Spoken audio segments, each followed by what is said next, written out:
सभी व्यूअर्स को मेरा नमस्कार। आज हम अपने NEP 2020 पॉलिसी में जो एक कंपलसरी पार्ट होता है बच्चों के लिए, कॉलेज स्टूडेंट्स के लिए, जो कि है इंटर्नशिप्स, और इसी के तरह और 3 पार्ट होते हैं, उसके बारे में हम डिस्कस करने वाले हैं। आइए हम पहले जानते हैं उनको हिंदी में हम क्या कहते हैं। सबसे पहले हम बात करते हैं परियोजना कार्य, जिसको हम इंग्लिश में कहते हैं फील्ड प्रोजेक्ट। दूसरी की हम बात करते हैं जो कि होता है शिक्षुता, जिसको हम कहते हैं अप्रेंटिसशिप। तीसरा होता है प्रशिक्षुता, जिसको हम कहते हैं इंटर्नशिप। एंड द लास्ट जो कि है सामुदायिक जुड़ाव, यानी कि कम्युनिटी एंगेजमेंट।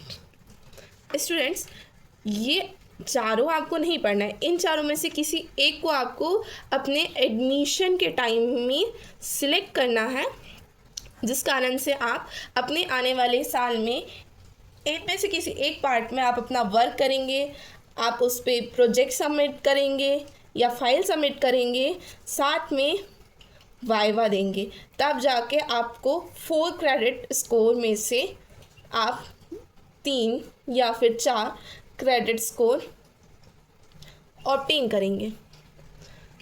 अगर सिंपली हम क्रेडिट स्कोर की बात नहीं करते हैं, वो तो एडिशनल है। तो सपोज़ 100 मार्क्स का ये होता है, जो कि 50-50 मार्क्स में डिवाइड होता है। 50 वाइवा के लिए और 50 फील्ड प्रोजेक्ट का जो फाइल होता है, या तो जो इंटर्नशिप होता है, अप्रेंटिसशिप होता है, कम्युनिटी एंगेजमेंट होता है, उसके फाइल के लिए होता है ये मार्क्स। ओके, देन हम इसके बारे में और डिस्कस करते हैं कि आपको आपके डिपार्टमेंट, आप जिस भी डिपार्टमेंट से बिलोंग करते हैं, whether it's maths, computer application, bio, home science, doesn't matter, आप जिस भी डिपार्टमेंट से बिलोंग करते हैं, आपके डिपार्टमेंट वाले आपको एक मेंटर प्रोवाइड करते हैं, जो कि आपकी ऑल अराउंड डेवलपमेंट या ऑल अराउंड वर्क के रिगार्डिंग आपको गाइडेंस प्रोवाइड करेंगे एंड चेक भी करेंगे आपके अपडेट्स को।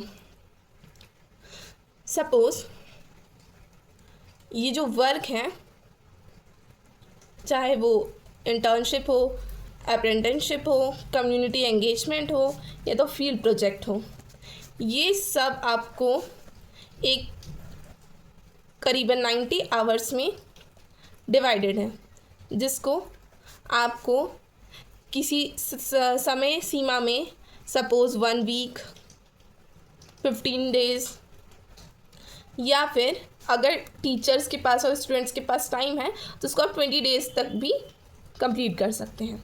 ये कंप्लीट करने के बाद आपको पर डे, जितने भी दिन गए हैं, आपको एक डेली डायरी अपडेट रखनी पड़ती है, जिसमें आप अपना डे, डेट, वर्क सब कुछ मेंशन करते हैं। एंड ये जो भी चीज़ें आप अपडेट करते हैं अपनी डेली डायरी में, वो आपके मेंटोर से चेक करवाते हैं। And at the end submission के टाइम में, डेली डायरी के सबमिशन के टाइम में, अगर आपके जो मेंटोर है वो आपको थम्स अप करते हैं कि यस आपने सही किया है, देन आप अपनी फाइल या जो मेन वर्क होता है प्रोजेक्ट, वो लिखना स्टार्ट करते हैं। अब हम जानते हैं कि प्रोजेक्ट सबमिट कैसे करते हैं। सबसे पहले आपको एक PDF प्रोवाइड किया जाएगा, जो कि लगभग 18 पेजेस का होता है।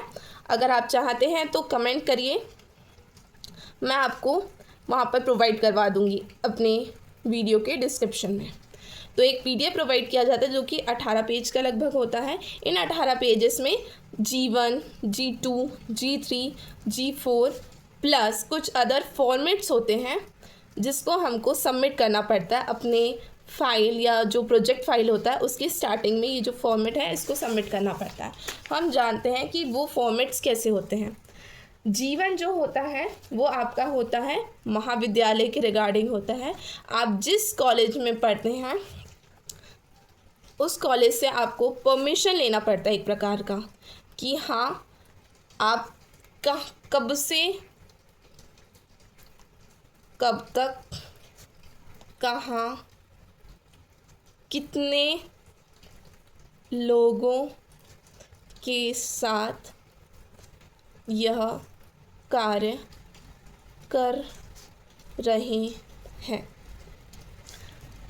ये जो वर्क मैंने आपको बताया चारों का चारों, ये चार ज़रूरी नहीं है कि आप सिंगल ही कर सकते, इसको इन चारों में से किसी एक को जो आप चूज़ करते हैं आप उसको ग्रुप के साथ भी कर सकते हैं। ग्रुप कितना भी बड़ा हो सकता है, कितना भी 2 का भी हो सकता है, 20 स्टूडेंट्स का भी हो सकता है। इसका आप ये बहुत अच्छा प्लस पॉइंट होता है। सेकंड होता है G2 जो कि होती है संस्था की जानकारी।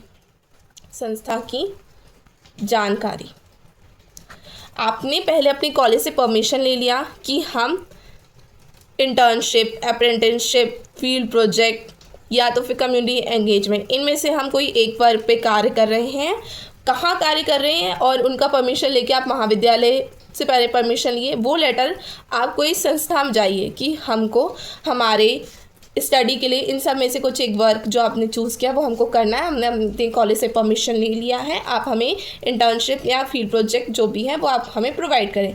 प्रोवाइड करने के दौरान जो संस्था में कुल कितने मेंबर्स हैं, वहाँ का नेम क्या है, और वहाँ पर आप अगर वर्क करेंगे तो आपको फ्यूचर में कौन कौन सी अपॉर्चुनिटी मिलती है उन सब की जानकारी ये G2 फॉर्मेट में दी जाती है। फिर आता है G3 फॉर्मेट, ये भी महाविद्यालय के ही रिगार्डिंग होता है कि हमने अपना परमिशन ले लिया है ना, we are on the go कि हम अब अपना कार्य करेंगे। एंड देन G4 जो कि होता है फीडबैक, जो कि एक प्रकार का रिज़ल्ट होता है उस संस्था के द्वारा जो कि स्टूडेंट या फिर स्टूडेंट्स को दिया जाता है जिन्होंने इस संस्था में कार्य किया होगा। वो फीडबैक में आपको ग्रेडिंग दी जाती है A, B, C। Some of the institutes also give you gradings like A++ also. इसके अलावा कुछ और फॉर्मेट्स होते हैं जो कि हैं घोषणा पत्र, एक्नॉलेजमेंट और एक होता है सैंपल रिपोर्ट। और इसके साथ साथ कार्य का विवरण।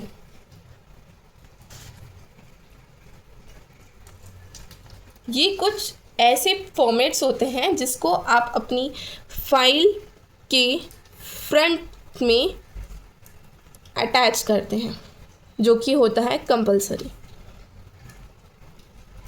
देन हम एक एक करके डिस्कस करते हैं कि हमारे पास जो दिया जाता है फील्ड प्रोजेक्ट, अप्रेंटिसशिप, उन सब चीज़ का कैसा क्या गाइडेंस होता है। सबसे पहले हम बात करते हैं कम्युनिटी एंगेजमेंट की, जो कि PDF में आपको कॉर्नर में हेडिंग में C1 C2 करके दिया होगा। ये 2 पार्ट में डिवाइड होता है, C1 C2 आपको अपने फाइल में बनाना पड़ता है C1 C2 पार्ट में।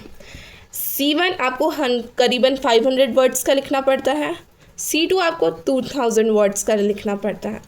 आप सोच रहे होंगे कि हम ये फॉर्मेट किस अंदाजे से लिखें, आप PDF पढ़ेंगे तो आपको क्लियर हो जाएगा। इसकी 4 सब हेडिंग्स दी रहती हैं जिसको आप देख करके लिख सकते हैं।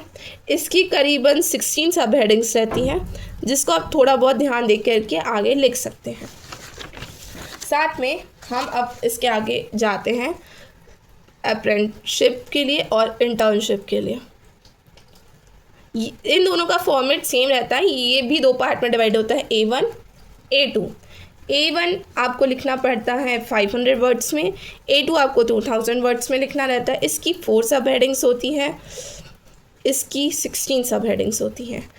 Last but not the least project, ये सबसे बड़ा फॉर्मेट होता है जो कि आपको P1 P2 P3 and P4 format में दिया जाती है। ये 4 पार्ट में डिवाइड 2 3 4 ये 500 वर्ड्स में, ये भी 500 वर्ड्स में, ये भी, but the last is 2000 words. ये 5 सब हेडिंग्स, इसकी 3, इसकी 5 एंड इस 5000 वर्ड्स है।